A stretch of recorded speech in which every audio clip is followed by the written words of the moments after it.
But when people try to argue that she's not the face of our league, Yeah. or if our league would be where we're at without her, you're literally dumb as fuck. Finally, someone who gets it. Finally, someone in the WNBA who understands this thing called business. Hey, Sophie.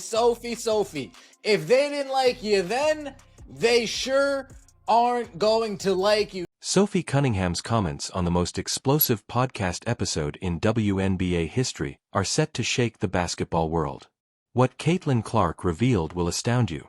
Anyone who tried to insult the Indiana Fever's unofficial bodyguard just lost it. Letting it all out and not holding back. She calls out the old guard. She calls out the people out there who refuse to say Caitlin Clark is the face. In her new podcast, Show Me Something with Colin Cowherd's The Volume Network, Cunningham did more than just stand up for her friend. She crushed everyone who questions Clark's influence with language so raw and primitive that it is currently making the rounds on the internet. It's easy, but when it is a simple call right in front of your face multiple times, what are you? But this is the startling discovery that has everyone talking. Cunningham's outburst in reaction to recent statements made by the Indiana Fever leadership, which left her completely taken aback. It's more than just team loyalty these days. Sophie Cunningham just said what everyone has been thinking, so get ready for the most vicious takedown you've ever heard. This player is poised to represent women's basketball at W. If you like the content, please think about liking this video and subscribing to the channel. The fact that nearly 83% of viewers have not yet subscribed may surprise you. It's free and only takes a second, but it means the world to us. Have you signed up yet? Wonderful. Thank you so much for your assistance. Most WNBA players have no idea how to become stars. There is one player in this dump with a functional brain. The breaking point has officially been achieved by Sophie Cunningham. After witnessing months of rudeness, targeting, and undermining, Caitlin Clark just delivered the most brutal verbal attack in podcast history. How about her intended victim?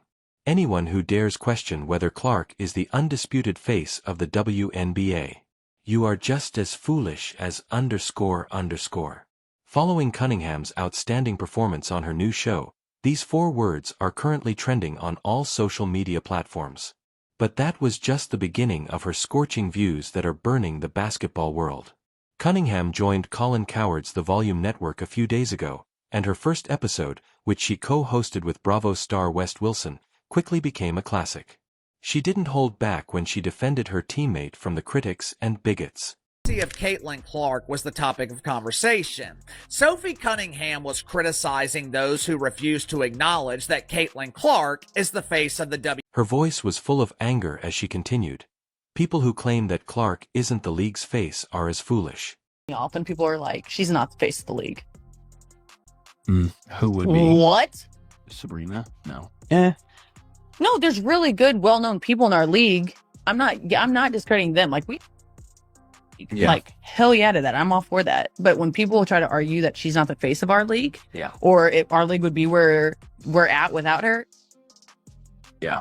Cunningham was shocked by recent comments from Indiana Fever leadership, according to people close to the organization, and her podcast explosion may have been a direct response to behind-the-scenes conflict that fans were unaware of. However, the figures are accurate, the effect is real, and a person is blind if they cannot see it.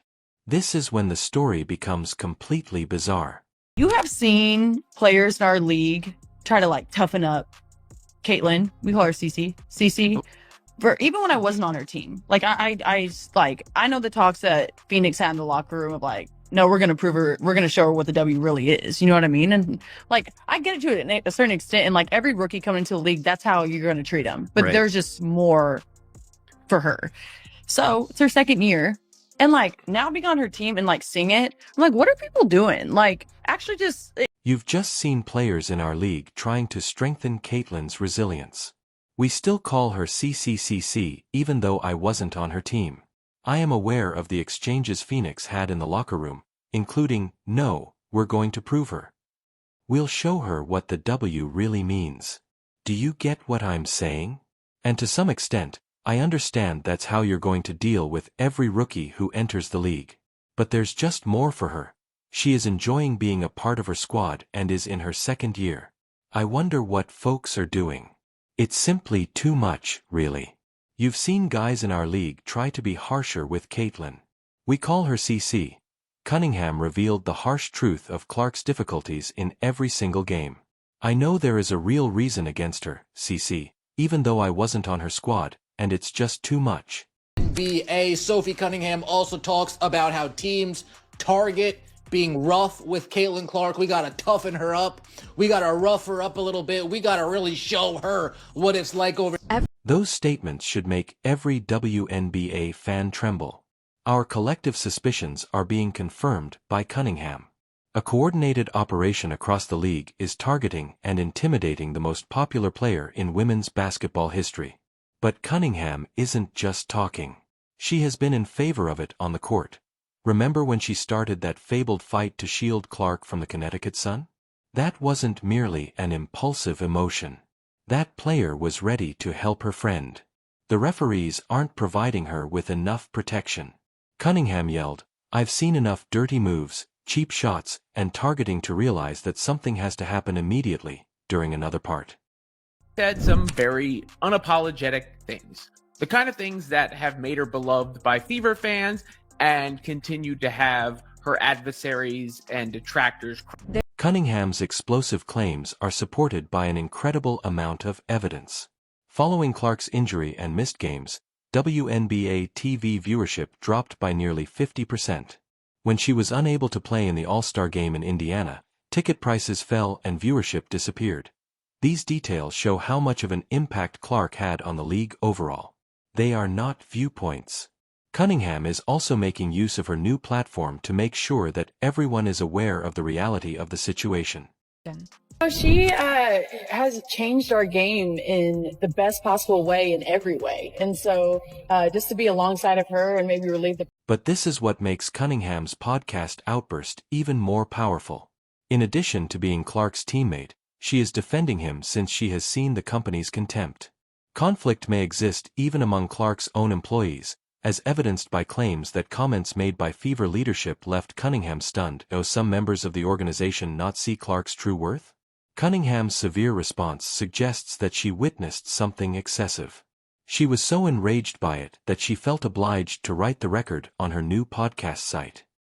But it's funny now that, I told the people upstairs, I was like, I will be her Sabrina Carpenter any day to her Taylor Swift. Like, I am so excited for this. And I just think, honestly, she's just a great human too. She has a lot of pressure and a lot of eyes on her shoulders, and she handles it so gracefully, and she's just a great human. So I'm just excited to be a part of something like that. And she passes the ball. With obvious frustration, she said, "It's simply too much. The disdain, the singling, and the attempts to minimize her accomplishments. I am unable to remain silent." The pure emotion in Cunningham's voice throughout these segments indicates that this isn't just podcast material. This is genuine anger from someone who has seen her teammate mistreated for a long time. The problem is far more combustible because Cunningham isn't simply any player looking for attention. In addition to being Clark's teammate and one-on-one court guardian, she has first-hand knowledge of everything that has been happening behind the scenes. Her allegations that referees are not shielding Clark, that players are trying to toughen her up, and that there is an agenda against her are not conspiracy theories. These are first-hand accounts from a person who was present at every single incident. Not even just the league, but like The women's sport? basketball as a whole around the world. No, I think it's awesome. I think it's so funny because she's like 22, 23 years old, and the whole world is watching her. Yeah. Like it is a cult following. I'm not kidding. No, it's wild. Like, it the is airport today. insane. It was like 22. Needed right now. Someone who is willing to speak up about the contempt, unfair treatment, and targeting that the league's biggest star has endured. "Dumb as" has become the catchphrase for Clark's admirers across the globe. Furthermore, Cunningham just gave them the perfect soundbite to use against anyone trying to reduce the impact of their preferred players. But there's more to this show than merely helping Clark. It's about exposing the toxic culture that allows superstars to be picked out and treated disrespectfully without facing consequences. Cunningham is disclosing information that the league would prefer to keep secret.